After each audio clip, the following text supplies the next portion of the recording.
It definitely could be.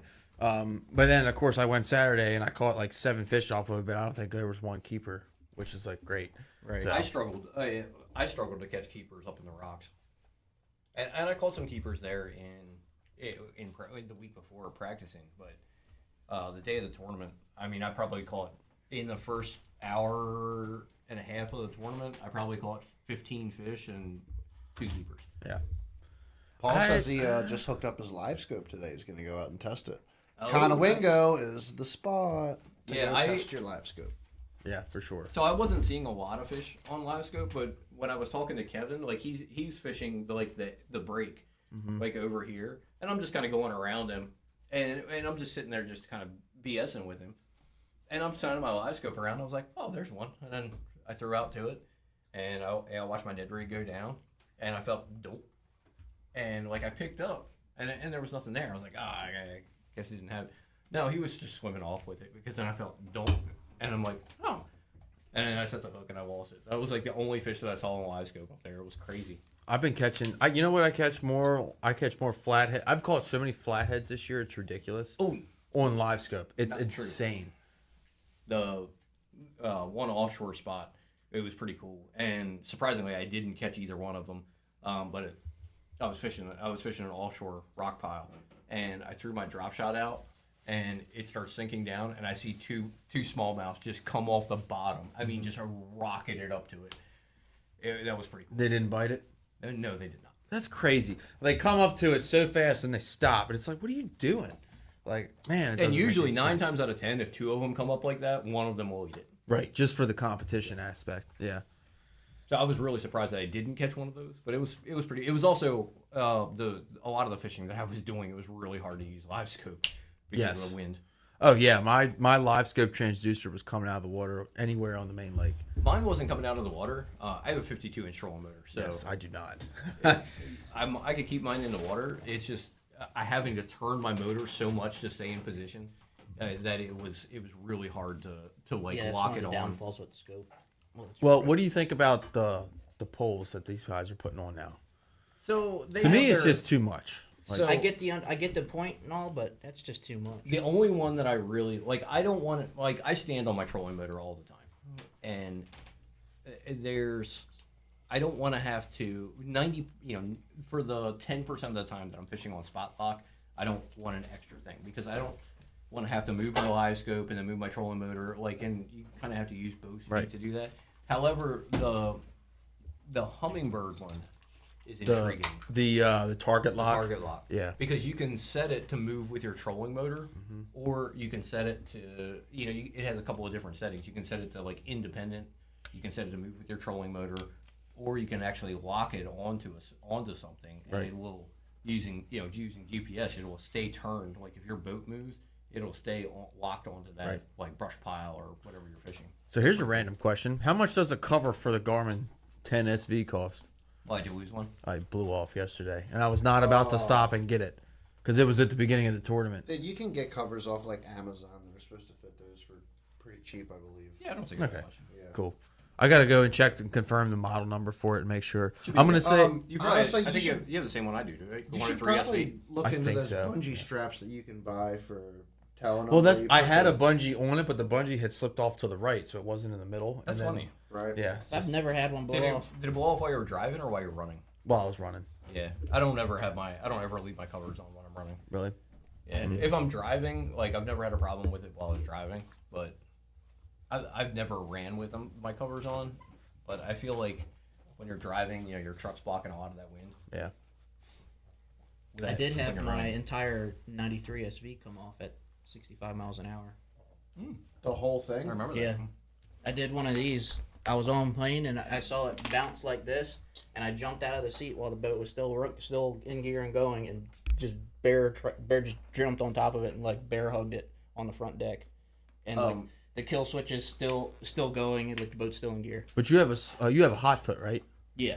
See, I don't have a hot foot, so if that was me, I could have been in a very. You don't have a hot foot? Hell no.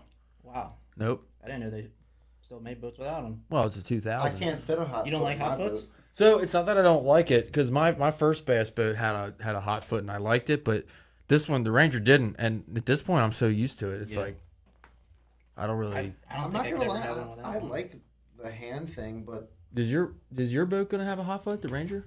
I can't fit one in there. Oh no shit. My Wait, legs really? are too. There's not enough room. There's not enough we were room. looking at it when he had it here. They Wow. when they added the cooler to the 198P, they sacrificed the room that they needed to put a hot foot That sucks. because of the front deck. However, I really enjoy the extra. I'm getting a Charlie horse. I really enjoy the extra deck space. So I'm telling you, it's not that bad. Like it's really not. Like It's I don't. nice for long runs, but I don't ever think about it. Like I never think about, man, I wish I had a hot foot. That was the one good thing about those Evinrude G2s. So they had cruise control. did they? Yeah. So I you mean, could, I guess so when if you're you making long didn't, runs, you if could you've just never set it, run a hot and foot you would though, have to- then you didn't have to hold your hot Oh, foot. if you've never run a hot foot, you wouldn't if know. you've the never difference. run a hot foot, then I guess you wouldn't really know the difference. Have you run a hot foot? Yeah, my first bass boat had a hot foot. I didn't know you had a bass boat before the Ranger. Yeah, I did. I had an '89 Tracker fiberglass. It was a Okay. colossal piece of crap, Yeah, so yeah, I've never run a hot foot. but it so was I a wouldn't know great the first difference. bass boat. My first bass boat didn't have one, and then my second one had one, and then I'd never go back without one. Like, don't get me wrong. If I was buying a new boat tomorrow, it would have a hot foot. $20 from Garmin. Cool. Oh, from Garmin. Yeah. Cool. They were the same Shit. price on Amazon. Nice. Nice catch. So, I'm going to Dreamcatchers next week. oh If you yeah, want me to get it while I'm down there, then I'm sure they probably have it in stock. cool. Probably. Yeah, maybe. I don't know. That's not something most people stock. I mean, they're a Garmin dealer. They keep a lot of shit there. Am I? If anybody's watching and you're interested, I'm gonna drop a link right here. This is Dustin said his boat's too squirrely, did not have a hot foot. okay. That's another thing, too. I have no idea what link that is. Don't click on it. Pornhub. It might be. Yeah, that's another good point. When you get into like your high performance bass boats, Oh yeah. the for hot sure. foot really, it becomes a safety feature. Yes. If anybody's interested, that is the link for a Bass and Beer Radio performance shirt order. These are the long sleeve performance shirts with the hoods that we have on here. Bass and Beer Radio symbol on the front and on the back there. And I gotta say, these shirts are very, very comfortable. Really good in the summertime. I bought 2 of them when I put in our order, and I wear them frequently. I wear them a lot. Isn't it Mike Iaconelli doesn't use a hot foot on No. the, He does No, not. he and doesn't. he's got a Bass Cat, which is I mean it's loaded, so it's probably not crazy fast, but like It's pretty fast. I mean is it 80? Is he in the 80s? It's a Bass Cat Iron. I mean, it's it's mid 70s, Okay. which is fast enough. Anything over 70 is where you're going to start seeing that squirreling. Chime walk. Oh, I don't see 70. I never saw 70 before the jack plate and the poles, and now I don't. Now with the 26 4 blade or with the 26 3 blade, I'll see like 62, 63. I used to see like 65, 66. Was it Did you 200 change on your your props boat? up? That's probably about right. Yeah. With the Change- poles and everything. Well, now I'm running a 4 blade 27. You changed your prop when you put the poles on? No, so it actually didn't make a difference. Believe it or not, it really didn't. Surprisingly, I mean it gets on plane. They're not that heavy. It gets on plane a little bit slower with the 20 with what I had. So I tried a 24, and I was spinning way too much. So then I went back to the 26. I had a 26 Raker. Got it cleaned up, and it was running fantastic. Like I was running 63, almost 64. And then I had a crack in one of the ears, which they couldn't fix. So Clint had another 26 Raker that he had sitting in his garage. I bought it from him, and I bought a 27 4 blade as a backup. I got the 26 reworked and cleaned up so that I just need to put it back on because I've been running the 27 because I'm too lazy to take it off. The 27 runs good. It's just What not quite. 27 is it? It's a 27 Renegade, but it's a 13 and a half. You should Small diameter. Mm-hmm. That's real small. you should ask Clint if he's got any other props lying around now. Since he Um. got the new boat, Yeah. because Did he's he not have going to need them for the new boat. I mean, No. he's gonna run Did he props get on rid that. of the Stratus? Is it gone? I think No, so. he still got it. Does he still have He it? still got it. I don't know what his plans are for it. So I tested a bunch of props from him. I tested a 24 Renegade, and that one it would just over revved a little bit.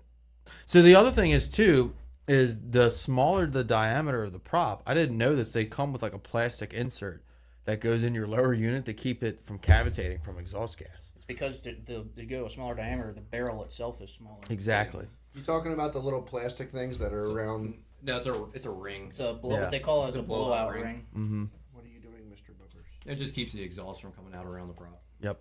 So Which you can melt those plastic blowout rings. I found out. yep. But yeah, the 27 runs pretty good. So what does a machinist For do? sure. Makes one out of brass. I made one out of naval bronze, and then I made one out of stainless also. Oh, was it naval bronze? I Yeah, thought it was naval brass. bronze. So here's a question for you, because you're the prop guru, right? So like, are all 4 blades smaller than 14 and a half for bass No. boats? Common ones are smaller, but you can get into actual performance 4 blades where like the guys that run like Bullets, Allisons, you know, the actual go fast bass boats. I hate to break everybody's balls, but you know, your average bass boat, yeah, they're fast, but you get to a different level of fast when you get into Bullets and Allisons and stuff like that. And I think a lot of Gamblers, shit like gamblers that, and yeah. stuff like that, and a lot of guys like us have trouble accepting that. Well, I have a Ranger, I saw so I have a- no problem accepting. like some of those guys, like Like, there was I was just perusing a Facebook group the other day, and somebody asked about props, and the guy was like, you know, he had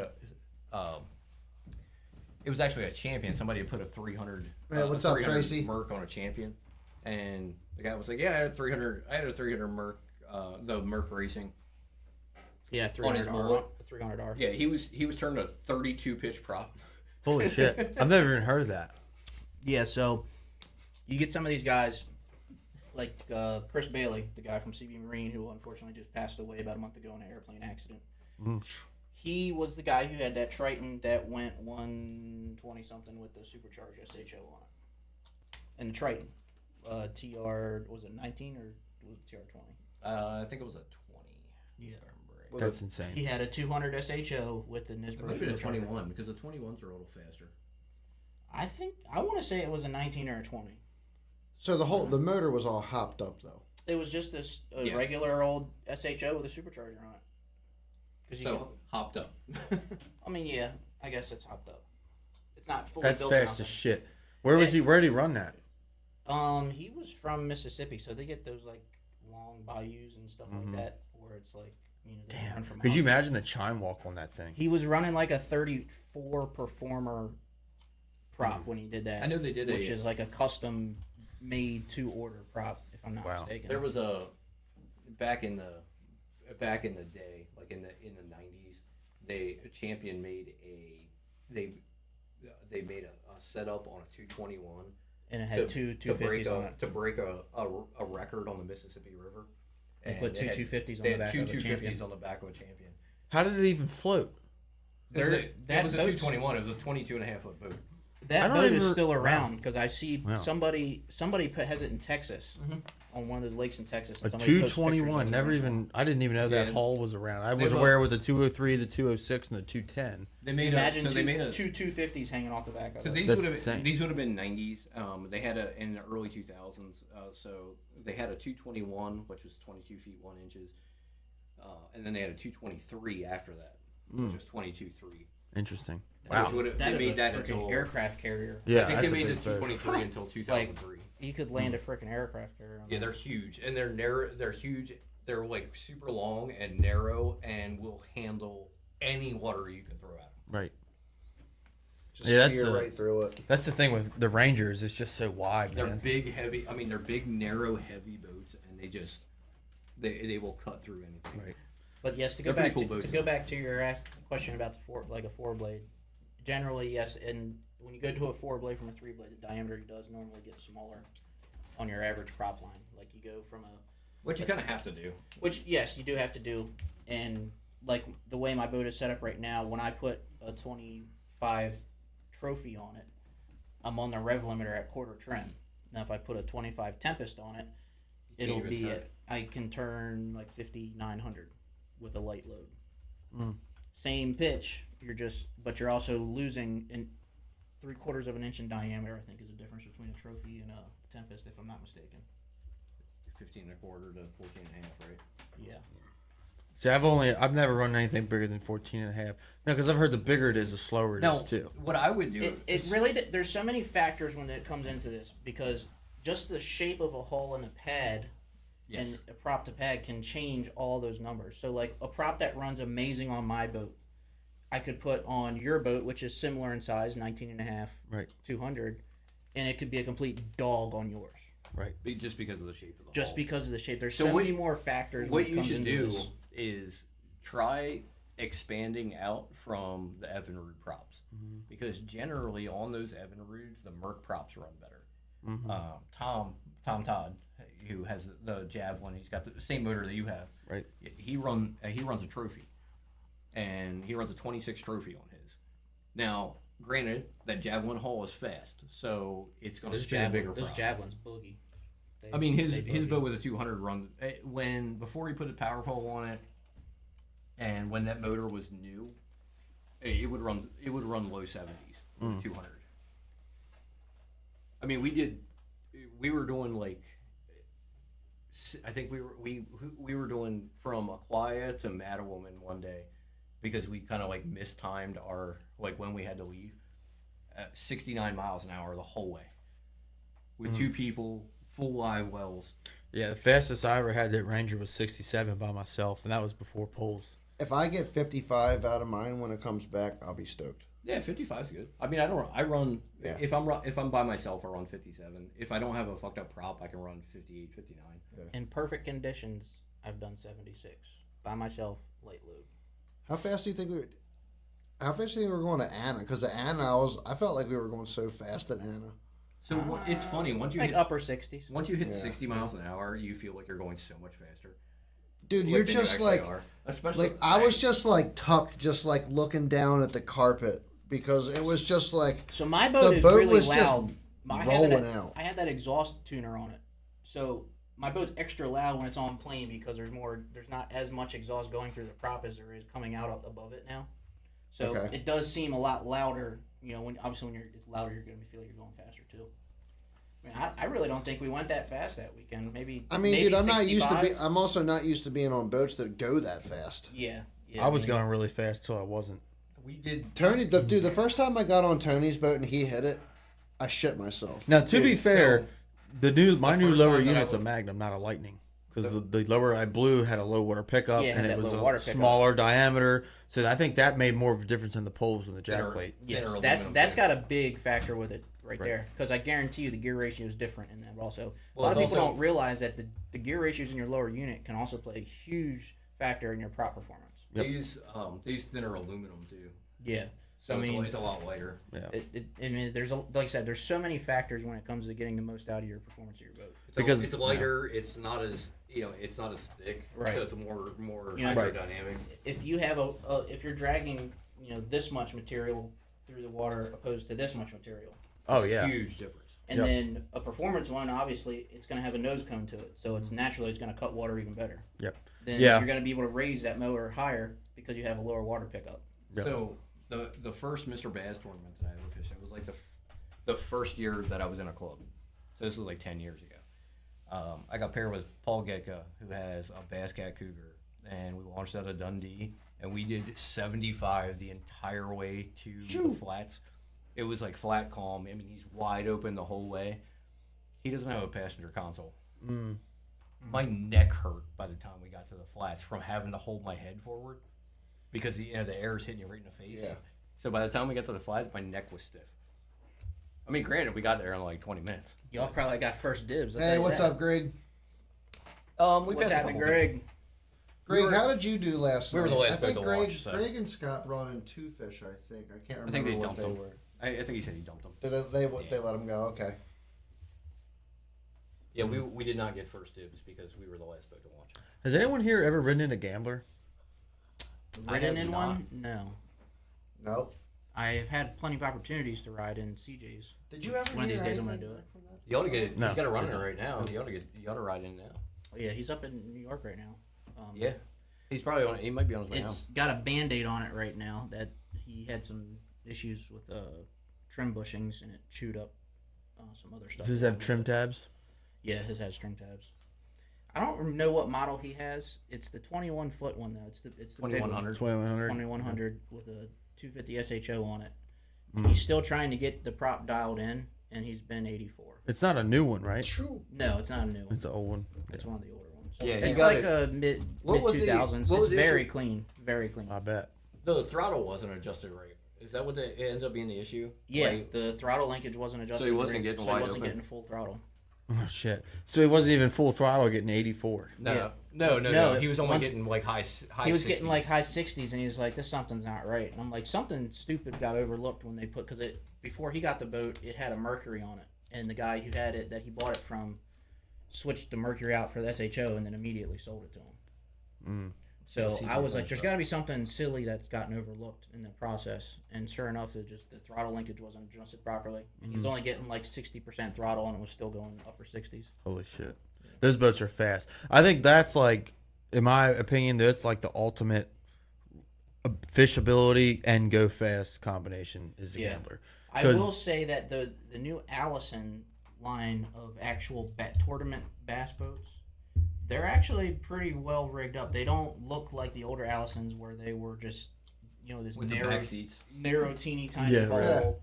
right. They've actually made them a lot wider. They made them more like a bass boat tournament that had bass the boat. bench seat in it. Are they still like ridiculously A lot of them expensive? had bench seats in them. Yeah, no, but- like but it but like they're still went, like, pretty it was fast. a bench seat No. that like And see, went up on the passenger side. So like it had like a seat on the back and then it actually wrapped around and came up to the front deck. It had like a whole That sounds like an Allison. yeah. Dynatrack did that. Did Dynatrack do that? It too? was like it almost looked like a luxury bass boat. Like it was wild looking. Ranger did that at one point too. They had a seat on like a rumble seat in front of the console. yes. So a Really? lot of old Gambler had the same thing. My 89 Bass Tracker, it had that. Yeah. So like the rod lockers, they were like half the length and they were padded for extra seats. Yeah. Yeah. It was annoying. It was The- horrible. And then the Allisons have one model where it's a single seat steering in the center, and then there's a bench seat behind them, and then the back deck is behind it. The only I problem, think that's kind of cool. the only problem with Allisons is they do not like rough water. Well, They sit so. these new ones that they're making, they have to redesign the hull a little bit, and they're claiming that they're going to take it. I've So heard I don't this, know yeah. how. So one of the guys that fished the SQTs, he has a relatively new Allison. I'm talking within the like last couple brand of- news. They must have just Like the redesigned it. the It's his- Bass, I think his Bass is only- Sport X something. I can't. I I was think- looking at them on the internet. I think his is only 4 years old. I think it's like a 2019, Yeah. and it rides so nose low They do tend to ride that way. that when you look at 'em. if you're in big water, like my buddy Mike that fished with me last night fished with him in the Last Chance tournament a few years ago, and they were coming back from Occoquan, and he basically told him, he's like, we're going to spear waves on the way back, and he said he speared like 6 because it rides so nose low. Yeah. Did y'all see the Skeeter with the 4-stroke Merc last night? That Yeah, is I Chris saw Lang. And the reason that is on there is 2 years ago on the Potomac, we were fishing the semifinal for the TBF, and he blew his motor up in practice. I think it was 2 years ago. It was 2021 because I ended up winning on the rider side for Maryland. So 2021, he blew it up in practice, and he could not get a Yamaha because it was like in the middle of COVID and all that fun stuff. Okay. And he wanted his boat, and Mercury was the first thing he could get. Merc delivered. Wait a minute. So how did that work for the warranty then? Doesn't have a warranty. It was out of warranty. Oh, it was out of warranty. Okay. How old was it? I want Doesn't look like it was that old on the boat. It's like a 15-ish. 2016, 15, 16. I something saw like the that. trailer. Usually you can tell by the trailer wheels. You know how Yeah, fast I mean, that it's not boat would be old, if he though. would have put an Evinrude on it? Can you imagine? Yeah, probably about the third slowest combination you could put on it. It would have been doing 80 mile an hour all the way to the shop on the trailer. Yeah. It's funny. The only Skeeter I ever had that let me down or broke down was my first one. I had an Evinrude on it. So I've blown up 2 Evinrudes, but this one I got now has been awesome. yeah, that generation of Evinrude that you have is pretty. stout. That was a good motor. That was a Yeah. good generation of Evinrude. Yeah, those first generation E-Techs were pretty good. Yeah. They were pretty good. And they were motors. quiet as hell. Oh, I can't even. If it's Unreal how windy, quiet they dude. are. If it's windy and I literally have to check, like sit in the dock and make sure that my boat's like running Yeah. because it's like seriously very very quiet. A lot of That Greg, a being lot said, of Nitro if you had a had center to console. replace, Also. what would you do? Would you go to Show? Would you go to Merc? If I was putting a new boat or new motor on this boat right now, whatever's the cheapest that because it's a Ranger, right? Like if money wasn't an option, If you were gonna repower, if money wasn't an option or the difference was negligible, I'd go with the show. But like I think you're gonna get a better deal with Mercury, and everybody does Mercury service. Everybody. that's true. I mean, Yeah, but there's a ton of Yamaha mechanics around here too. yeah. I mean, there's one of the I would say one of the top, probably the top two, and I've never dealt with PYY, so I don't know how good they are. I know that's who you deal with, but Beacon Light Marina in Bulway's Quarters has been around forever, and they are amazing Yamaha mechanics. I was Greg gonna makes say a good Suzuki point. too. Suzuki, Suzuki's legit, man. The Suzuki sounds. I've heard very, very good things about the Super- Suzuki outboards. They're Super having- reliable, slow as fuck. They're having issues because of the gear ratios with bass boats with the Suzuki's right now. Yeah, but Their gear I ratios. see are a not lot of Yeah. Vexus sustainable with for that. Suzuki's on them. what sells me with Suzuki, Probably because they're all Suzuki- Brandon Card's old boat. The problem with the thing you see a lot of Suzuki's right now. Suzuki's are available, where a lot of stuff isn't. And they're super reliable. Why are Suzuki available Because over other things? But why? It's a very reliable motor. Because they're slow. They're slow. you know why they're available? Because they don't replace the ones that are out there. They're still slow. running. So here's why: one, they're slow. Two, find somebody around here that works on them. That's a There- big- that- there's that not is a lot a of big places, part of it. not a lot Okay. of places that work on them. PYY, And three, that's their bread and butter is Suzuki. it's hard to get parts for them. Yeah. Well, what's it? God, what's that guy on the FLW tour that with the Bullet? Andy Morgan. He's got a Suzuki now on the back of his Bullet. He does. It's also slower than it used to be. Yeah. I've seen some people doing some prop testings with them, and they're just saying that they're having trouble propping them because it's got like I can't remember what. Yeah, the that was ratio on Brandon. it. That was Brandon Card. I listened to that too, Greg. So I mean, he's not had an issue. Yeah, and that's great. But if I'm at that level, sacrificing 3 or 4 mile an hour over the course of a day takes away so much fishing time. You know, When you get a second, Chad, can I get another beer? being able to run 74 versus 70. Thank you. You know, over the course of a day when you're running spot to spot to spot, Cougars. you know, you end up losing quite a bit of fishing time. So you have to take that into consideration where it's more reliable, but you know, are you sacrificing? You're going to sacrifice some fishing time for that. Yeah, but so you know me, I'm a big bang for the buck guy, right? And like to me, the bang for the buck Did you aspect. click on that jackhammer link that we sent you? No, No. The bang for Oh the, my god. for me, when it comes to bang for the buck, I think Suzuki is like the deal. Now, I think Mercury, like, they're like, so I'm a big Team Marine guy. I love watching Team Oh, yeah. Marine. They're He's kind of like iffy with the Pro XSs. He admits, I mean, now to be fair, there's so many of them. Yes, there's going to be models with problems, but he's like, there's a couple videos where he's pulling them apart. He's like, why does this motor have 27 nylon zip ties? Yes, on it? there's going to be I don't models know. with problems. But You know, he's so like, there's a couple videos the where other he's pulling. part Part of it is I just don't want to get the motor that everyone else has. So like, that being said, 99% likely I would end up with a Mercury on my boat if I had to repower. Realistically, if I had to repower right now, I would probably sell the boat and just wait a year or two and then just get a new boat. I know And people just are be a having a lot of co-angler. issues with those lower units on those V8 Mercury. Dan says They're how to make cracking, water right? boil Yeah. at 80 degrees Really, is really run a cool. Mercury. I don't get it. I'm thinking about it.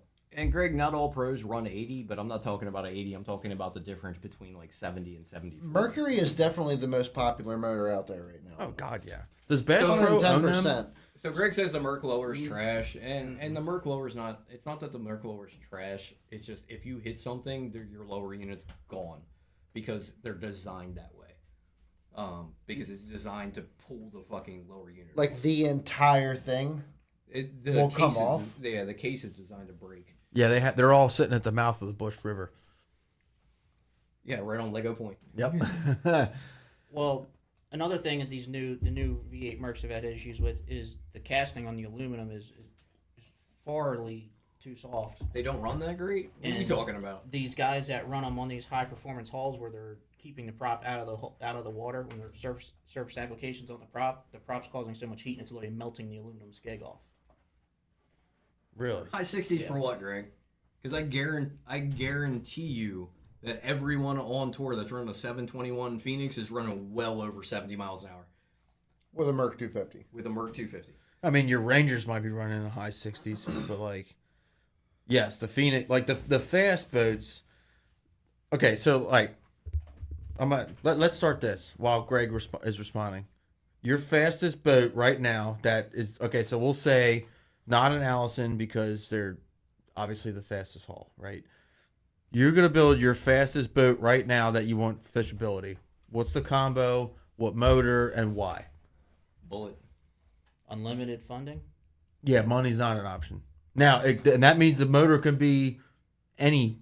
If I'm just going for speed, I don't care about like rough water or anything. Well, it's up to you. So that's I want an LCB, Linear Custom Boats. Look them up. It's a catamaran that runs 85.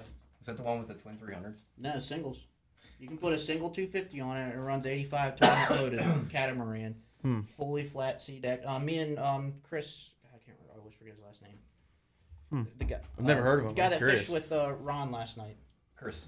Yeah. Yeah, Chris. Chris and I were talking about him Chris last night. Hoffman. If I could have any boat, I cannot remember exactly what the brand is. If I could have any boat right now, have you guys seen those skiffs that come with like the freaking twin 250s Yeah, that's what I was just talking 300s about. on them? Yep. That guy Chris Huffman, he's getting one. It's like a Sweetwater or Slackwater, something Yeah. like that. Yeah. Dude, those are the sickest. I saw. I did see. I'm a- sorry. I saw a Cover video. your kids' ears. Those are the sickest fucking boats I've ever Dude, seen, dude. I saw. They're bad fucking ass. They're running like some of them things are running over 100 miles an hour Oh yeah. all day Yeah, long. I mean, there's- They the one I saw on YouTube or something the other day had twin Merc 400 racing motors on it. Oh my god! Can you dude. click on the Could you comment real imagine quick? having twin? There's people are gonna have twin 500s on these things soon. Oh, The 500R that Merc just wait dropped. till you see some of these What'd you say, offshore Tony? boats that are going to have like six of all those. that 500R is Wireless mouse. all that 500R is a 400R with more boost going through the supercharger. Does the 400R have a? Is it supercharged? Either That's or, all the 500R is the exact same Just thing. retuned it. it's a nasty freaking motor. Dude. Retuned with a bigger pulley. It's a nasty motor. Oh yeah. I want to tag. It makes more power than the 400R. So I'm gonna tag my buddy. Well, yeah, it's still a 500 It's got horsepower more. motor. It's got more boost. It's going through also it. it's also like $85,000 just for the motor. So are you telling me that you can take a 400 and turn it up and make the same power? if Guarantee you do what you somebody's. were doing, yeah. Mercury has made it extremely hard, apparently, to crack their ECUs. So what about taking the 500 and turning it up? Hey, Well, it depends. There's It's a will, such there's a a way. fresh motor, though. So, you know? I will make you a pulley as any size you want. Let me Right. put it that way. Right. I mean, You know? the biggest thing is like you just have to be able to tune it. It's just like a car. Like you have forced induction on a supercharged car. I had a supercharged Cobalt, and you can make. I mean, all you have to do is, really to make more power is just throw a smaller pulley on it. Right. But then you also have to change out injectors. You got to change. You have to have. You need more, More fuel air, flow. more air, you need gotta more have fuel. Right. So you More combustion fuel, you motors. gotta change timing. If you want more power out of a combustion motor, to put it really basically, as long as you have more air and more fuel, you can get more power. Now, whether your block and your internals can handle it, that's a different story. You might turn that bitch up and go out the first time and melt a piston. That's all right. You got 5 more on a V6. You'll be good. We Or almost like half break the crank. I do it, but the doggy's asleep. So- you can break the crank, but you can tune anyway. Just like the Yamahas. I mean, you can take a 200 show and just with an ECU flash make it 332 horsepower. Yes, Greg. I actually will have one of those for sale shortly if you know anyone interested.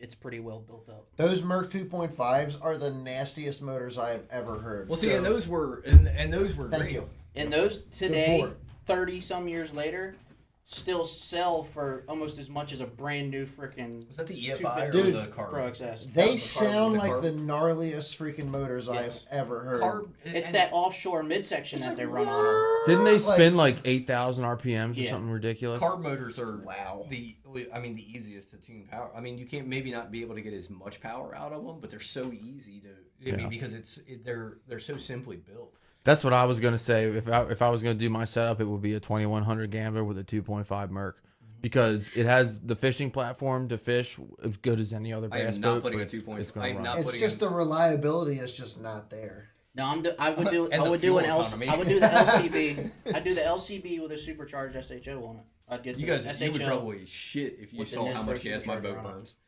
with a 150. Yours is a 150. Yeah.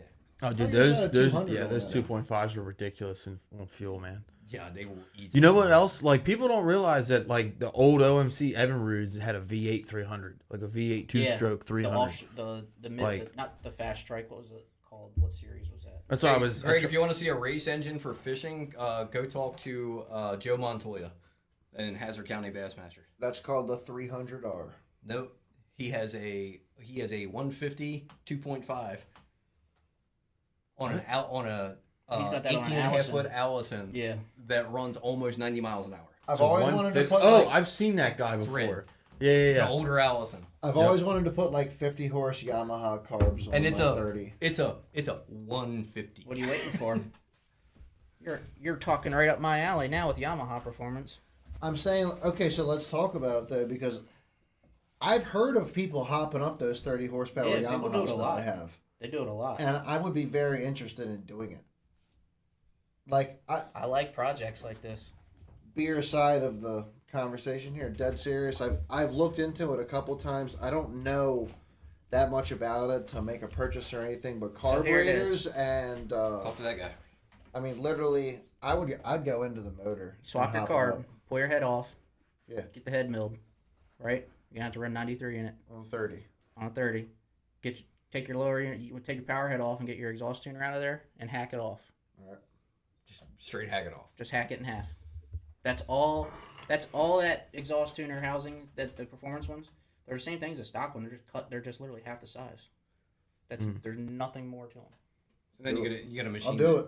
You got to machine the head. You want me to give it to you? You want the head? No, I can't machine the head. You can't You machine got the head? you gotta You gotta like take a it flat to- lathe. You gotta take it to an actual automotive machine shop who has a machine. Like I could do it, but there's a better process and easier process. Can you punch those things out? Oh yeah.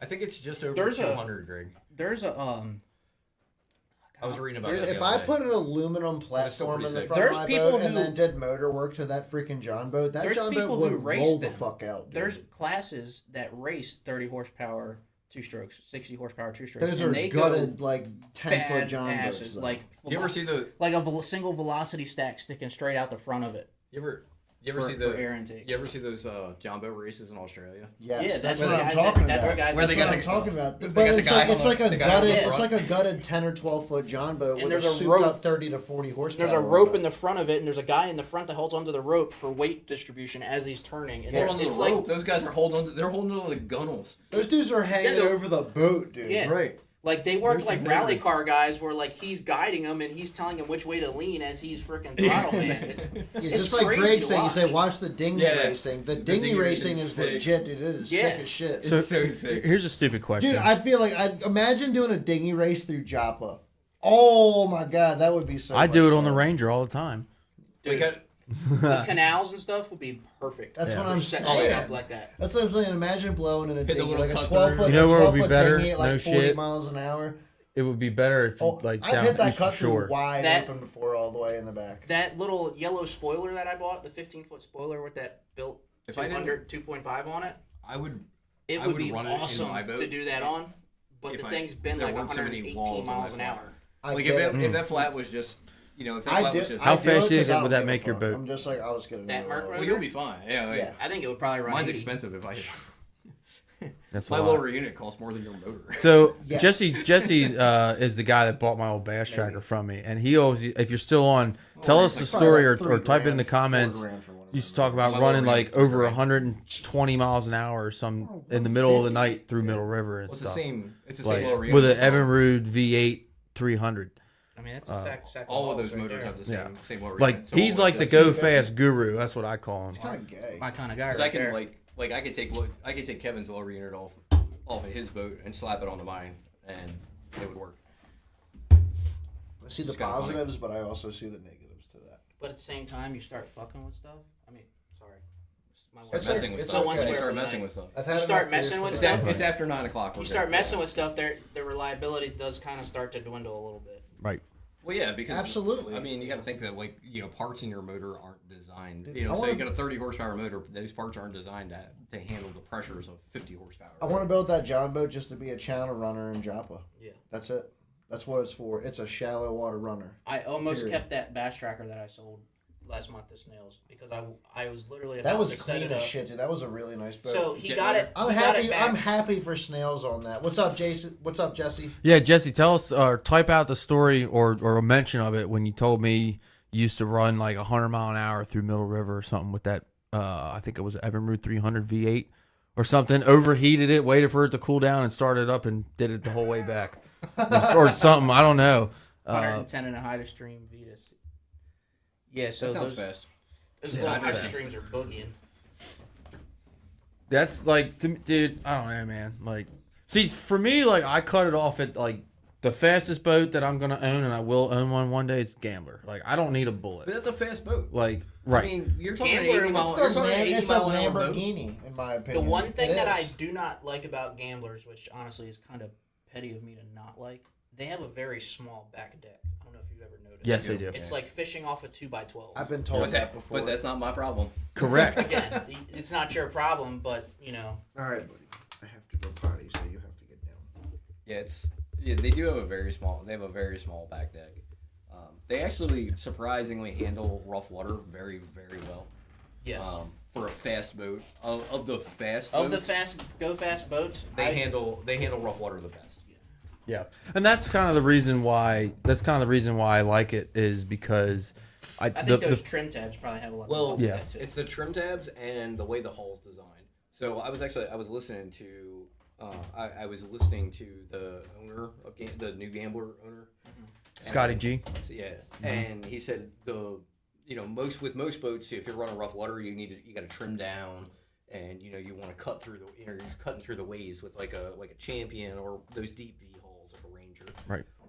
It's the opposite with a Gambler because they're designed to run on pad. So if you look at the pad on a Gambler, it's not it's where most of them are just like a gradual Yeah. like V. They're a sharp V. Yeah. So like they'll cut through waves while they're up on pad. So you just kind of skip across them. Interesting. I like it. So, That got really loud. Why did that get so loud? Jesse said, so that's cool, man. It said the motor actually seized up, and then I guess it cooled off and started up and took it back home.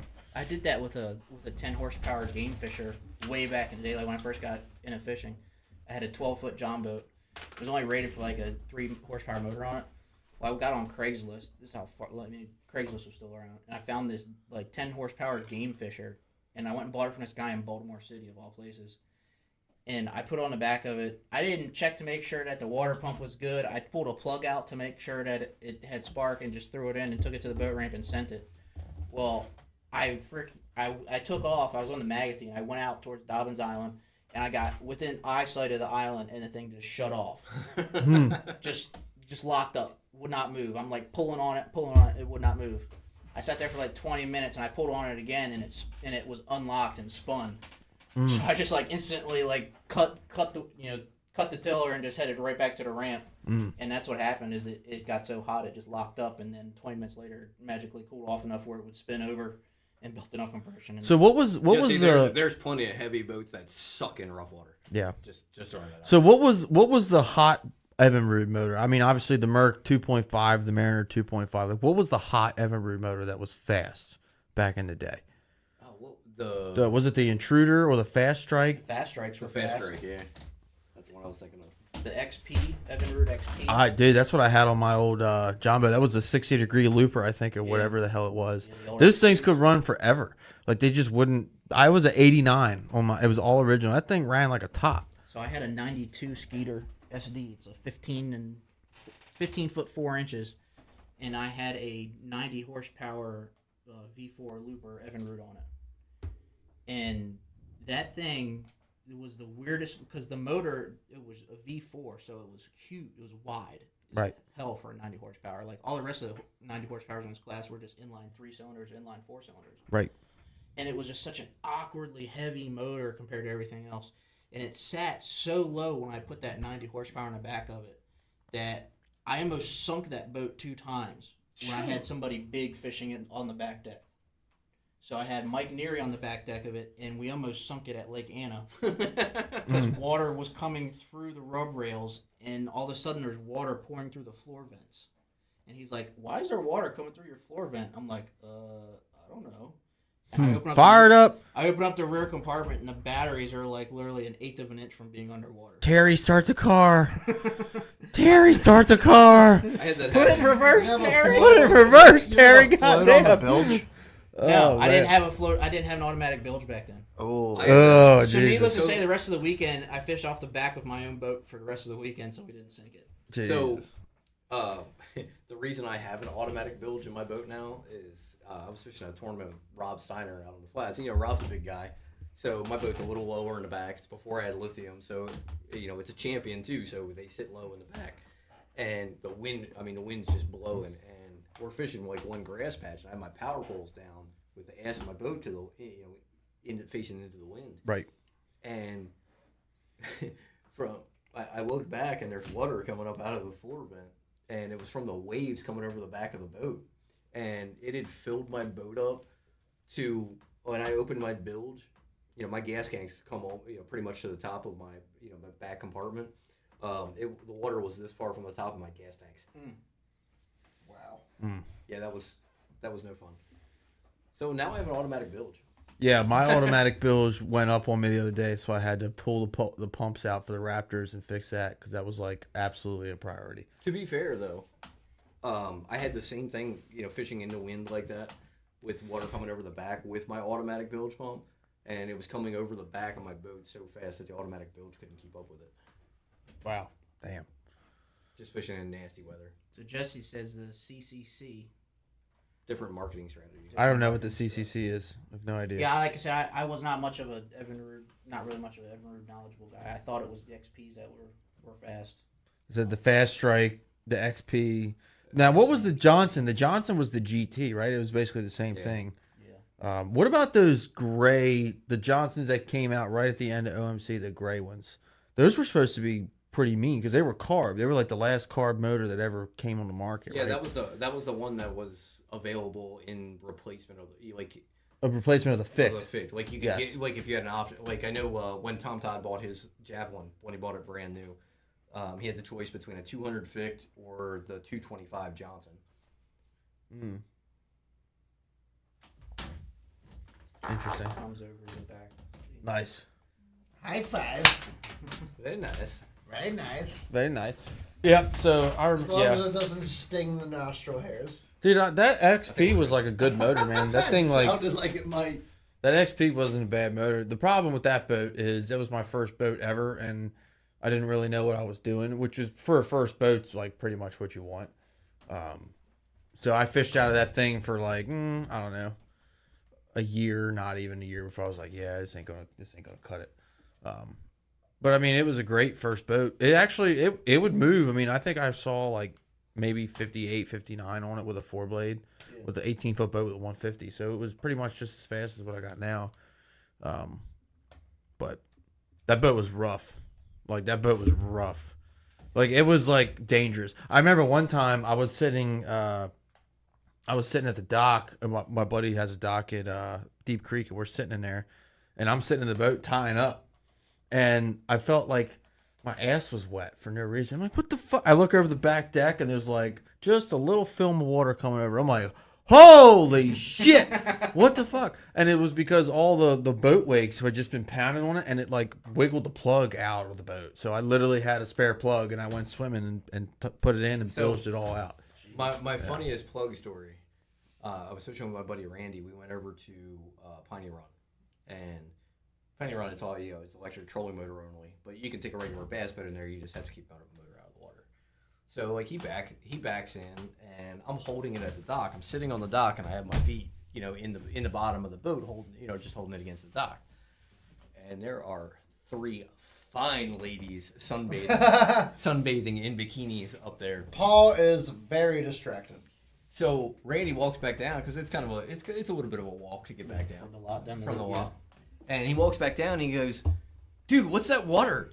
I swear to God, I'm ankle deep in water. No idea. I had zero idea. I was looking at titties. Where was this at? Ankle What lake? deep in water Run. and did not Oh. even Rick Carroll County. recognize it. Piney I Run. was- That is incredible. I was Note so to enthralled self. by boobies that I did not notice I was ankle deep in water. Yeah, a lot of them. You know what? A lot of those Nobody's Howard, I upset tell you, with you. if you want to go look at trim, go to an electric only lake in Howard County, Centennial Lake. Dude, there's so much trim walking around the exterior. of that What'd you place. call it? Trim? Trying to keep it PG-13 on here. Trim. Is that a new never heard term? No, Dude, that is that's old. old school. Dude, I've never heard that. I was gonna say, does your son say that or something? Because I have not heard That's, that. I've that's never heard weird. that. That's old school. That's like before your time, old school. Yeah, I've never heard There it is called a trim. lot walking around the perimeter of that lake. It's I also mean- an old white trash term. You can be. There's plenty of times where I've been fishing like this. Look, literally like this, the whole time. Deep Creek My can name, my name is Kevin. D- Hey guys, I Deep- can fish smack you. Nothing nothing will beat Smith Mountain Lake. That's somewhat Creek's local. pretty Though. good, too. Deep Creek is good, but Smith Mountain is like unreal. I'm gonna vouch for Smith Mountain. Smith Mountain, Lake Anna. Lake Anna's good. It's When not too bad. we were at Lake Anna, when me and Buckland stopped at the Giant, there was like a MILF freaking sorority reunion. Yeah, We Well, were trying to get an address, so- didn't happen. But so yeah. this Trying to year- have like 4 random girls roll up to the This year we Martin had, said that's how he hurt his neck. So this That's this awesome. year in our January trip that we usually take before you guys came down, there was a bachelorette party going on in the back of Elk Creek, and it just so happened that same bachelorette party was at the same restaurant that we all ended up being at 3 hours later, which is the Mexican joint. Because it's the only Mexican joint Yeah, like it's like there. one of the only restaurants down there worth eating we had at. an SQT on Deep Creek a few years ago, and I'm out fishing this offshore point, and we're out there fishing. It's like a grass point, right? And it comes out into like 18 feet of water, and we're out there fishing it, and an entire pontoon boat full of just tens It's called a pontoon. pulls up I like it. You've never heard that? a No. pontoon. I love it. Dude, I've never heard that. absolutely, bro. So they pull up, start really talking to us, asking us what we're fishing for, and then just go, "Do you mind if we stay here and watch?" Not at all. You can stay there as long as you like. But do you guys care if we spill this beer all over ourselves? I remember one time, last time I was at Deep Creek, dude. Me and my buddies were out there. It was like May. It was kind of day like today, just kind of shitty. And it's cold up there in May. It's still in like the mid 60s. And there's a bachelorette party on a pontoon boat in the back of the cove, just hanging out. And they come over, and of course, they're all wearing black bathing suits except for the one who's wearing a white one because she's getting married, and she's jumping up and down. That and is it's instantly the one that Tony went after. And I'm really It's trying. not cheating if you're in a different zip code, let alone a different range of mountains. Look, okay. I'm really trying to Not focus okay on with fishing. that. And then they started throwing beer at us, and they're like, "You guys should shotgun it with us." And I'm like, "Oh, okay." And then Tony got hit in got hit in the face with a Tony dildo. does. So Throws a rod. Yep, you talked me into it. that's Well, you pulled my leg, Harry. I tell you what. so that same SQT that I had, the pontoon boat full of girls. My buddy Kyle, Slamba, if anybody knows him. He's a younger guy. He's fishing along, and there are 4 naked girls in a hot tub on the dock. Like they had a hot tub on the dock. That's and incredible. They are trying their hardest to get him in the hot tub with them. This is during the tournament. Did he have any fish? He was in a very serious relationship. I would have. Okay, that answers the question. Fuck that tournament. Right. Holy crap, dude. He gets back to weigh in. Four? You're never. What tournament? Right. I'm Dude. out here fishing for fun, bro. You. This is fun. If I didn't have 20 pounds in the boat, I'd be looking it's at over. I think it was a rider. I'd be looking at my boater and be like, "Yeah, you're DQ'd." Right, you're done. I'm gonna go drop you off. I'd have been back like, at hey the man, dock you want and to take I'm the gonna- front deck? It's all yours, bro. Right. I'm Holy good. crap. Be like, you see this Well, boat? Kyle was a rider. He was the rider. He wasn't even the boater. I think I Oh would. my god. Yeah, but I think he would have became the boater. Yeah. I would have been like, Yes. I'd be like, go They- fish. They weren't talking. Come to back the- and pick me up in like 5 hours. That's the problem. They weren't talking to the boater. You know how bad the boater probably felt? He probably had the trolling motor on high, getting the hell out of there. Like, oh my It's god. probably Jedry. Oh. Jesse says, "What do y'all's boats?" You know run what? with I the swear to power you, and- that is my goal from now on. We need to go down to Lake Anna and make that happen. dude.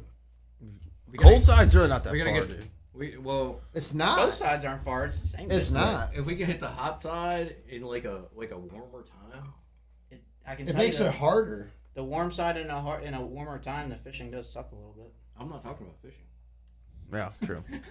So, Jesse, you already know my answer, and you make fun of me because it's a Ranger, but I'm running like That at was the most awkward high five 63, ever, by the way. 63 with, There we you know, I usually run I at just least saw it on a camera. half tank in both tanks, and I always have a tournament load in my boat with a partner, 59, 58, 59 with the 3-blade 26. I So, run about if when my prop's not fucked up, which it usually is because I run through some bullshit all the time. I can usually full tournament load, and I run a heavy tournament load with somebody. I can run 57. Yeah, with mine, if I have a good prop on it, which is hardly ever any these days, with a tournament load with like 3/4 of a tank. You send a prop out to like a prop place to get tuned all the time. I don't Yeah, understand and how like your yeah, prop then is you- always 3 weeks fucked. later, I Then you destroy fish it. one day. You fish one day in the gunpowder. And Yeah. it's yeah, fun. exactly. I've just given up on having nice props. It's just not going to happen anymore. You would be surprised how much just like idling across one of those mud flats will do to your prop. And you also, Jesse's asking what motor we're all running. I have a 200 HPDI with 250 computer throttle bodies and some other goodies on it. Hydrotech, the Hydrotech exhaust tuner housing mounts, nose gun lower unit. And do they do a lightweight flywheel as well? they I am- do, but there's really not much benefit to it. It's really, I am running a Yamaha VMAX 150. You're the OX66, right? I have the Yeah, carb. Kevin's running a Okay. show, The Jesse. carb. no, mine's HPDI. No, I'm running a carb one. Oh, okay. I'm sorry. So, and then I'm running the 06 200 HO E-Tech, which I love it. I mean, I hated the Ficht. The E-Tech's been freaking awesome. Not gonna lie, that thing's been awesome. It's been a great motor so far. I've never had any issues out of the HPDI. A lot of people, brag on them, say HPDIs pop all the time. Knock on wood, I've literally never had a single problem with it. I'm running. I've actually heard the the Series 2 were really good, though. They could be. I have a Series 1. Mine's actually pretty low hours considering its age. I think I only have like 230 hours on it. I got it with 126 hours. So, and I take pretty good care of it. I'm pretty good about keeping up on maintenance and stuff like that. Yeah, I take mine in every year to get it With winterized. two and- people or not, loaded winter down, service. with 2 people loaded down and 3/4 of a tank, I can get like 69 You pay to have that? perfect conditions. Well, I have them checked. I have them run a diagnostic on a computer and everything when I take it up, and they only charge me like $200. Yeah, I won't have it. That's the one thing that I don't. That I love about am- having my motors. Is I am running the Yamaha 30 horsepower on the John boat. It's a 94. I don't know if there's anything specific after that. It's just a Yamaha 30 horsepower.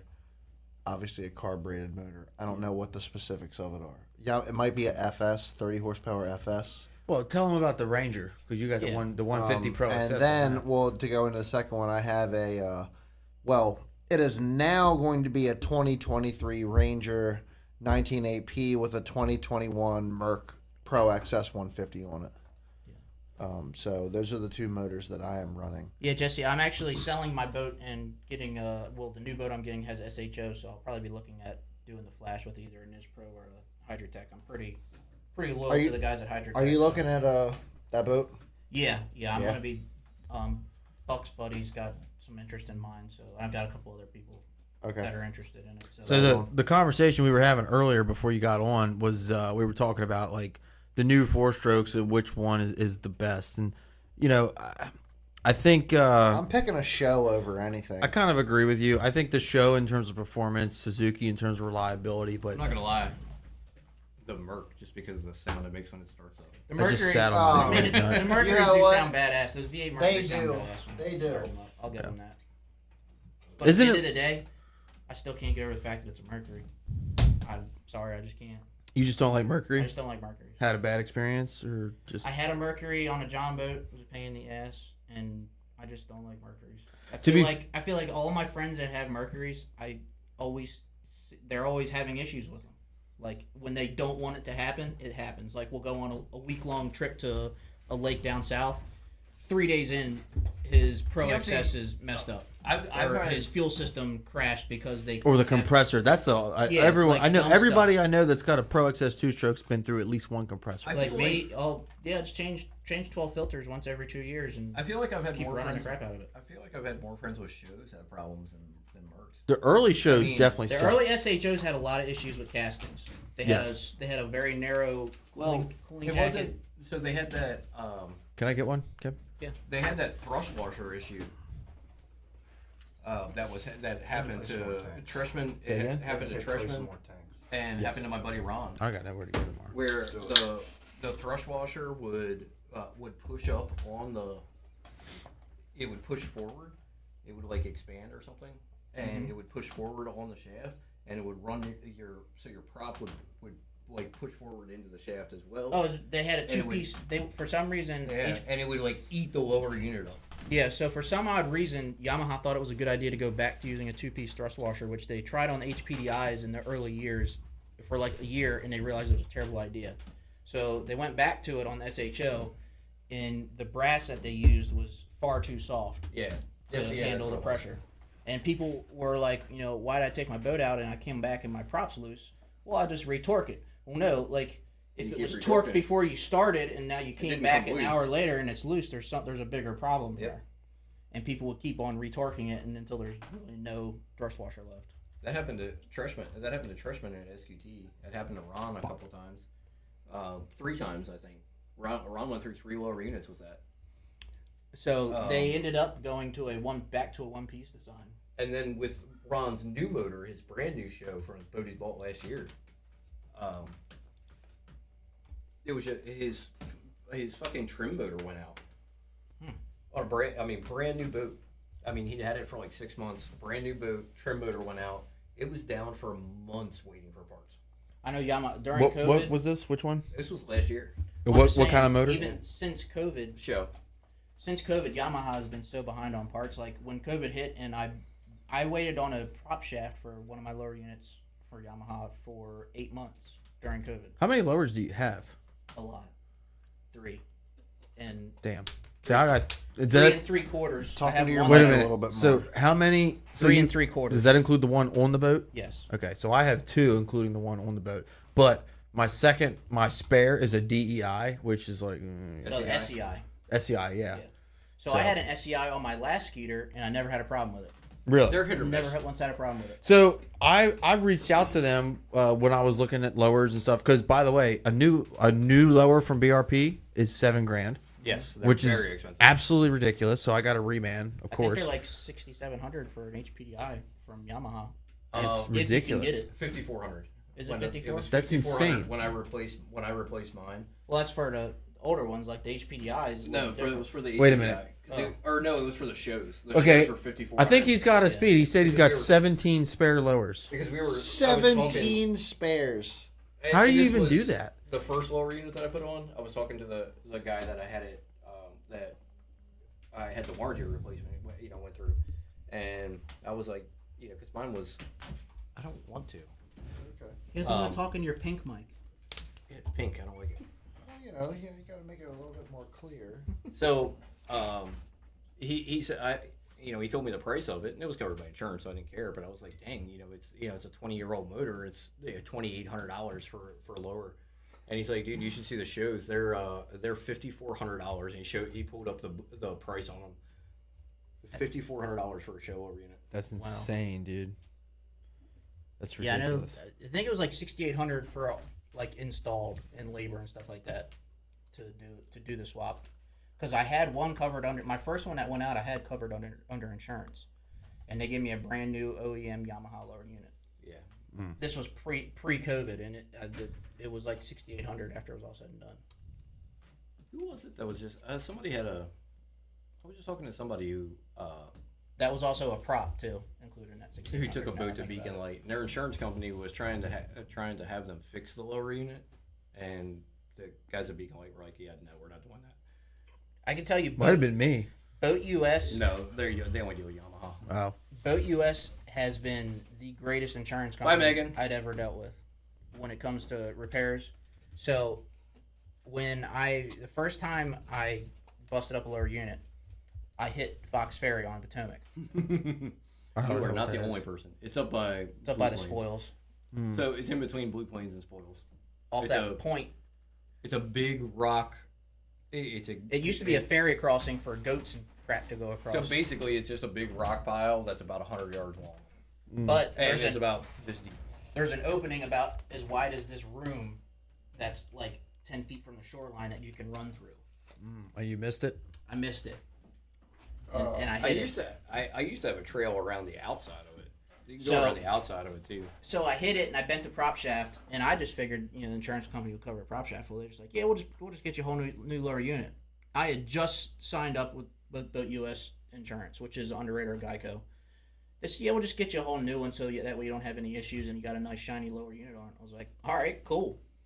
Damn. Your Works for insurance me. adjuster must have been a bass fisherman. Yeah. So State Farm's pretty good about that too. I got it back. I had the insurance thing done in February, and because I hit it in January, I was out in January in Potomac, and I didn't use the Going to boat. the shit plant.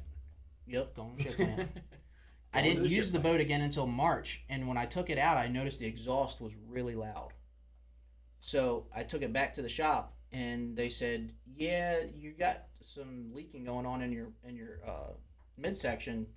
That might have been from hitting the whatever you hit." That was so fucking was loud. so loud. Holy shit! I almost shit myself.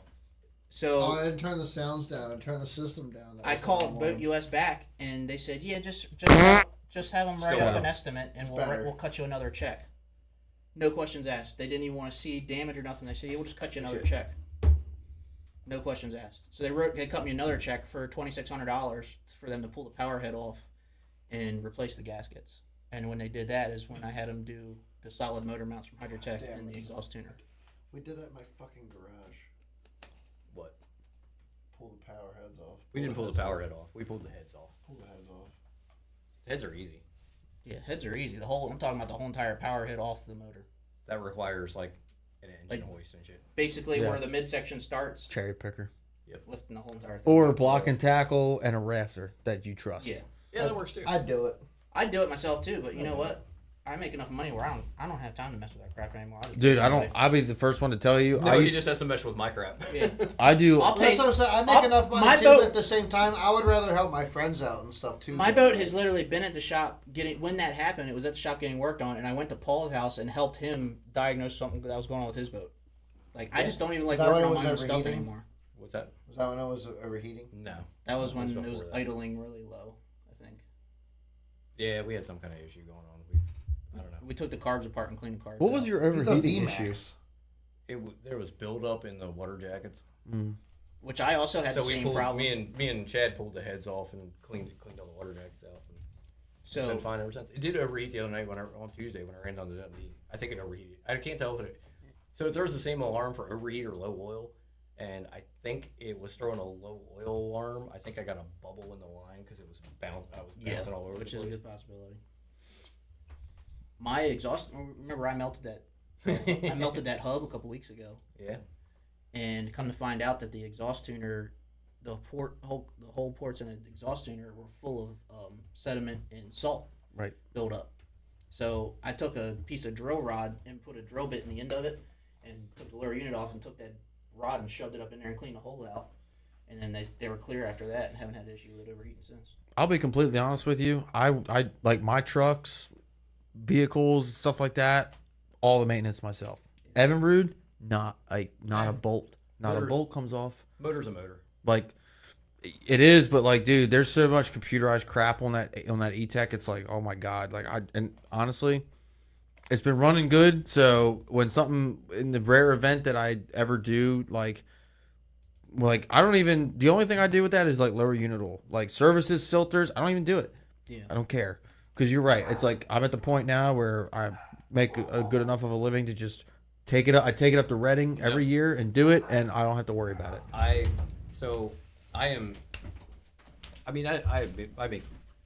I make good money, but I have this thing about paying people to do things that I can do myself. Right.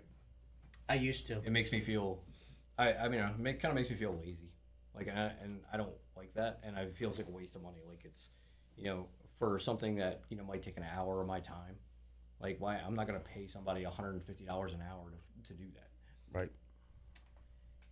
Yeah, to me, it's at this point, it's of me just knowing I drop it off on my way to work in the morning, and 9 times out of 10, it's ready by the time I get out of work that day Right. for me to pick it up. Yeah, I've never had it. I mean, the only time that I ever take my boat in for something is if it's something like serious.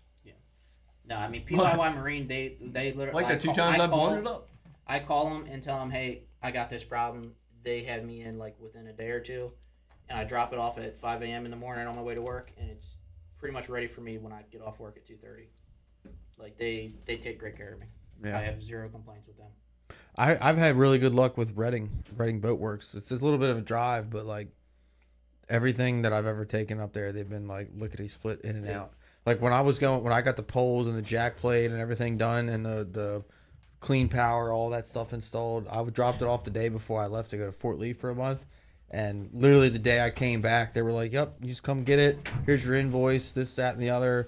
Like when I repowered with this E-Tech, I think I took it up there on a Friday, and by that Sunday, they were like, "Yeah, you can come get it. It's done." Yeah. And it was clean and clear. They do really good up there. So I've always had good There's luck another with them. good marine shop up that way, like in Scranton, Blackbird. Blackbird. Yeah. So here's the thing about, and Jesse's, I can't wait for his comment on this because Blackbird is weird because they claim, What's up, Mike? Hey, what's up, Mike? so they claim that they rebuild these motors. There's the man I was getting ready to And they bring sell up, them. Mike Neary.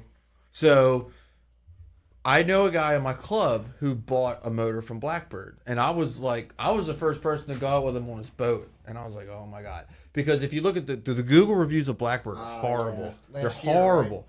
To be fair, Now let me make it just while Mike's here. Mike, Blackbird is the place that you get all your motor work done for. Mike literally drives from Carolina up to Blackbird to get all of this services done. Really? Jesse does Yeah. not like those guys. no, and that's why I was excited for his comment, and the reason why is because, like, I've never dealt with them, but I've looked at the reviews online, and it's horrible. Now, to be fair, the guy Murphy I talked to, allegedly, or the guy, he's in my club, a real nice guy.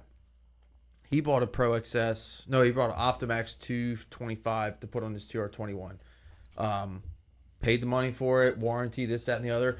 He's had 1 or 2 warranty claims for like stupid things, because this, that, and the other, and they've taken care of him. Like they've actually done him right to the point where, they would say every time the boat, he's had to go back up there once or twice in 6 months, and every time he's gone back up there, they haven't charged him, and they've actually given him money back. Yeah. And said, hey, for your trouble, here's your travel expenses in a hotel, and they'll actually pay the money which I give them the benefit of the doubt. So like, to me now they're kind of neutral. And he said the deal was the old man that used to run it was kind of an asshole, but the guy that runs it now is apparently like just like totally new business philosophy with it. So I'm open to it. I mean, I would explore other options personally, just because it is a drive and all this, that, and the other. And realistically, if I need motor work that bad, I'm probably just getting a new boat. Yeah. But like, based on my buddy Bob's experience, like it seems like it's not as bad as what I've read. So I will give them that benefit of the doubt for sure. Mike took Jesse says he's the only one. Yeah, he might. I mean, maybe he is. I don't know. Maybe Mike- it's just because Mike Bob's kind had of taken- intimidating. I think Mike has taken a couple boats up there, and they literally rebuilt it while he sat there and waited. Like Yes. literally complete He's rebuild while kind he of a big waited. dude. He's Yeah. kind of yoked. I've heard that too. That's the same thing happened when Murphy was up there. So Nice fellow, though. Oh yeah. So to be fair, the one thing that did happen with my buddy Bob is they put, because he went from so he had a TR21 that came with a 150. Just weird, right? That was common in those late 90s. Yeah, it was a 97. So I was Can you imagine a 150 on the back of a TR21? That Yeah. thing's probably staring at the stars for a minute before it's on so plane. I kind of bullied him slightly a little bit into putting a 225 on it. So, over the years, Should have bullied him into putting a 250 on it. it's only rated for a 225. Bullshit. the early TR21s. Should be rated for any V6 motor. Coast Guard plate says 225. Because when I almost bought a 98 No, we TR21. ain't got that Bullet and Allison money, Jesse. Because I almost bought a 98 TR21 and it had a 225. Now the newer ones, I think it Well, was like 03 is when they started putting 250s didn't really exist then. That's probably That's why. just it. What year was So it they when they rated- actually started putting 250s on bass boats? They generally mean- rated them for any V6 motor because there was no horsepower requirements over 20 feet. So like the Ranger 520s and the 521s VXs, they all came with 225s. Yeah. There's no difference in 200 to 225 to 250s on pretty much any Yeah, manufacturer. but they weren't common on bass boats. That's the thing. Yeah, but like if I put a 250 Evinrude on the back of my boat, it would definitely go faster than Oh, my yeah. 200. It's just it's like the jetting and the fuel delivery is what's different, right? Yeah, so like with I don't know how, like I said, I'm not an Evinrude guy. I don't like study them like I do with Yamahas, but with the Yamaha HPDI, the only difference between the 200, 225, and 250 is the ECU, heads, gearing in the lower unit, and the throttle body cam trigger thing. It just opens and closes them more. So like with the 200, with my 200 when I got it, it was really only if you put the hot foot to the floor, the cam was maxed out, but it was only opening the butterflies like 7/8 of the way, like So- in between 3/4 and 7/8 of the way. That was early 2000s, Jesse, when the tournament limits went from 150 to 200. Yeah. That was like 200's 2001. 200's like a horrible horsepower, dude. You ever try to find a used 200? Like it's terrible. rare. Yeah. It's very rare. 200. Yeah, and it took me months to find it. Like Yeah, they're not as. I mean, they were never as common. 225s were really common. We were talking about the Champion 221 and 223 earlier. They came with 225s on them, which was severely underpowered for that. Right. That boat needs a 300. so anyway, to get back to the story originally and to cut it short, so he was running back. We were doing a little half day tournament out of Dundee, and Bob was running back from Joppatown, and the hydraulic steering that Blackbird had put on his boat had failed. So he was driving down the lake or the river. I don't have steering, to which he did 210 or a 360 right away. Now, luckily, he wasn't going that fast. So he immediately called the guy Blackbird, and the guy's like, "Holy shit! Number one, like, is everyone okay? Did anything on the boat break? This, that, and the other?" Not trying to justify it because they did install that, but again, he took it up there, and I think they cut him a check for the X amount of money, and they said, "Look, here, so obviously, we don't want this to happen, but we're obviously going to take care of you." Yeah, I was hoping Mike was gonna put some input in. Doesn't look Yeah, anytime good. you lose steering, that's super scary. Losing steering and bow hooking are like the two scariest things that happen. I've heard stories of people's hydraulic steering going out while they're running on plane, and the boat just all of a sudden hooks left. Yeah. Yep. Like, and you're on the shoreline. Like, imagine doing that while you're running down the canal or something. Dude. Oh my yeah. god. You know? How about I mean, dude, have you guys ever fished in Florida before? No. You ever? Okay, so like We will be soon. the lakes in Florida is like it's like I call every lake in Florida Big Joppatown because that's what it is. Like headwater, not so much headwaters, but like Lake Garcia, dude. The canals are no wider than this room, and people run them. Like they run them, and they're winding turns, and it's like, how are you supposed to see? Like it's pretty crazy, dude. Yeah, running those narrow channel, they're like one boat wide. But like you're like, I hope nobody is coming from the other direction. Yes. Yeah, the SFT tournament this year, a friend of my guy in my club, Kenning, the Asian Ken in my club, he was coming up the northeast and bow hooked his bass cat, and did a 180. It's in the top. Which is from hitting a wave. Yeah, he came down and hit a wave like catty corner, and the front hood, and it just dug in. It just dug in and went whoop. Damn. And they did a 180, and his rider ended up in his lap, and luckily nobody was thrown out of the boat. Did they go to dinner afterwards or? They didn't have to. Oh, They didn't okay. Didn't have to take him to Did dinner. they all get tested when they were done? Oh, it happened before dinner. And Tom Todd said that happened to him one time. He was a rider on a boat, a guy in a Triton, right before the train bridge. They were running to Joppatown, and right before the train bridge, bow hooked, and they spun. He said they spun like 2.5 times. Jesus. I'm thankful. I've never had anything like that happen to me, ever. Yeah, Thank God. that's why I love my champ. I'm also like, I will let off of it pretty quickly when it starts getting a little rough. That's the other thing about having a hot foot too. Is you have that like instant control with a throttle. You don't have to reach over and grab. See, something. I never really take my hand off though. Like, Yeah, I don't. will, but like, Once you get into when, speeds I'm above- always ready to grab it. when you're Oh, when you're When getting you're enough running speed that to bow fast, hook, keeping you- both hands on the steering wheel is the most important thing. Yeah. I mean, even in my boat, running at, when I'm by myself, if I'm running like 60, How fast is that fast though? Because I'm only expecting 60. my boat to go 50 to 55. If you I mean, go, even at if you get 50 to and- 55 even to at- 60, I would keep both hands on the wheel. Even at 50, I mean, Especially stuff when you get over stuff the can chop. happen fast. Well, the Yeah. thing Oh, is, yeah. the thing Things is, can happen fast at 25, Yeah. 30. So you're the thing is when you get into chop, when you start getting into like chop or a boat wake, you really need both hands on the wheel. I had a Yes, thank you, Jesse. Wear your life jackets. yeah.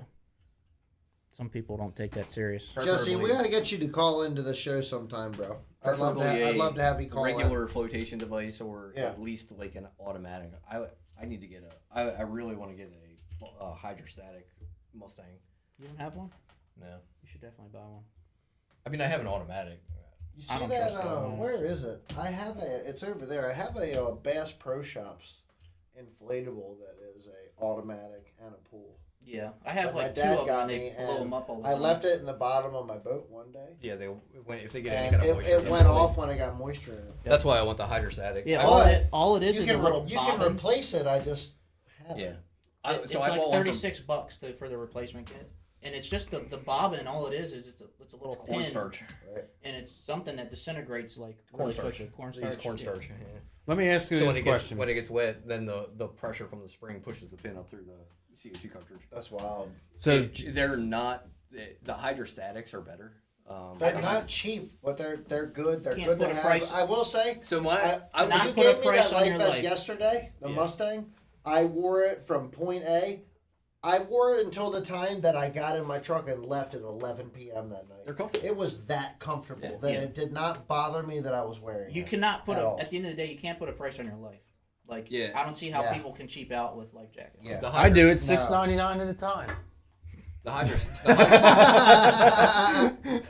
So the biggest problem that I had, I bought a less expensive Bass Pro automatic, and it has went off in my rod locker or sitting on my seat 4 times in a year. Oh, dude, I was fishing with an old man last year. That was close. I have actually spent more on recharge Yeah. kits for it than I paid for the life vest. I have a kit. Yeah. I have one that's like that. It blew up in my passenger seat of my truck one morning driving to work. Scares the shit out of Oh, me. it's it- loud as I shit. almost drove off the. I'm pretty sure I hit somebody's mailbox. Yeah. I remember I was fishing with an old man I last hit year. something really hard. I don't know what it was. It was still pitch black out, but it went off on the passenger seat of my truck one morning going to work. I was fishing with an old man last year, a guy that actually met golfing, who's got family here. He lives in New Mexico, like Lake Mead and like Havasaw and all that stuff. And he came up here to Possum Kingdom. He came up here to see his family. He towed his boat all the way. And he's like, let's fish this gunpowder that you guys always talk about, because he was a fan of the show and all that stuff. We go out there fishing, and we're like in one of the last spots that we're fishing, and it was like sunny, and just randomly throughout the day, I just hear, and I'll turn around, and he's like, "What the hell's going on?" I'm like, "I don't know." Like, well, you're just inflating. I was like, "Holy shit!" I'd never think- actually seen one inflate before. Yeah, I had one like, go off. damn. I had to go off once while I was wearing it. That was pretty. So my question for you, Jesse, is if you had to compare, what's the closest Go Fast motor now that you see? Because I know you do all the Go Fast boat stuff up in Maine, right? What's the fastest modern motor that you see now that's not, or that's comparable to the 2.5, or is everybody still just running the 2.5 Mercs? Because it seems like that's like the king when it comes to, dude. If we have anyone that watches this show that has like epilepsy, we're gonna get sued. This is Bass and Rave Radio. Yeah. Evan Givens just got back on.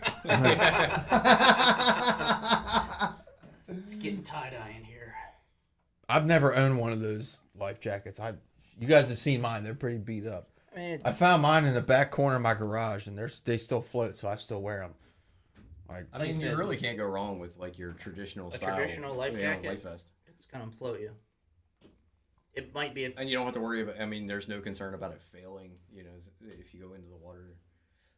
Right. I've considered getting one of the actual Mustang like regular PFDs. I've been. That's not an inflatable. The only problem, they're so fucking hot in the summertime. Dude, my uncle still wears like the orange ones. Like Scuba Steve was wearing the orange one last night. Yeah. I had an extra. I told y'all if I had it, I had an extra one in my truck. I Or in my have boat. it's Ivan's vest that I borrowed it from. I came all the way here. I literally all the way to the TX. I forgot my vest here. It's in the garage because I had it stored in the Ranger. Right. So I had to take everything out of the Ranger, and I just forgot that it was sitting in the garage. So I was like, I forgot mine, and I have an Scuba forgot his. He's got a Mustang Survival I that got he an normally extra. wears, and he forgot his as well. And I was like, shit. I keep an extra one in the boat if somebody comes with me. So, but So I'll you borrowed. definitely, So you borrowed one for me, for you, and one from Ivan. and for one from Steve. Ivan. So I have a Titanic vest from Ivan that I got to get back to him. Titanic. oh man, now you just opened that whole can of worms. For And sure. I have a vest from you that I need to buy. You should write on there RMS Titanic.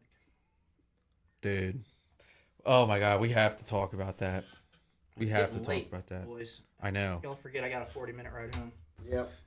So with that being said, though, we're probably gonna start Yeah, checking out for the night. That before we check off, Zach makes a good point. You know, in the wintertime, wear a foam PFD for a couple of reasons. If you don't have the right inflatable PFD, it will not keep you afloat in the wintertime because Right. of pressure, right? Right. You know, Yeah. cold Really? cold weather, it's not going to inflate as much, and two, like you said, you know, See you, it can- Jason.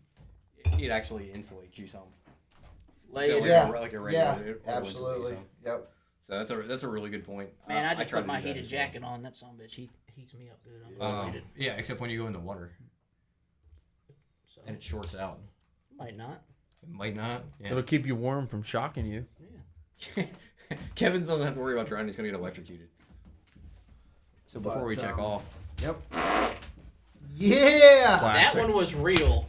I think they were all real. Thanks everybody for tuning in tonight. We appreciate you guys. If you guys scroll up in the comments, if anybody has tuned in that hasn't seen, there's a couple links up there to go onto the Google spreadsheets. We have a shirt order for the performance shirt that I'm wearing right here, Bass and Beer Radio. It's got a hood. It's in your normal like SPF 40, SPF 50 performance shirt, long sleeve. Very, very comfortable. I've honestly felt them to be more comfortable than some of the Huck shirts that I've wore. And if you guys are interested in any of those, just go up there. We don't have a price available right now, but we're just trying to get a head count so that we can make something more available. And we're asking for your name and your contact information on the spreadsheet so that we can reach out to you when we do figure out what our price is. So check that out, and we appreciate you guys for tuning in tonight, and we will catch you guys possibly for maybe a Tackle Talk Tuesday, but we will definitely see you for the on Thursday for weigh-in. For the Thursday night I will be reefer. away I next gotta- week. I gotta pre-fish for the Thursday nighter. I suck. Yeah. I should be there. I suck this week. I I think gotta, it's I gotta important. practice for next week. I think it's important to pre-fish, even for the Thursday nighters. Oh yeah. You guys have fun. Yep. I'll be in Carolina. You have We're gonna miss you, Kevin. I'll But, call in and say hi. We will catch you guys next week. Peace. See you guys. Later. Peace. How do I turn this thing off? Here we go. Stop streaming. So I have a funny. My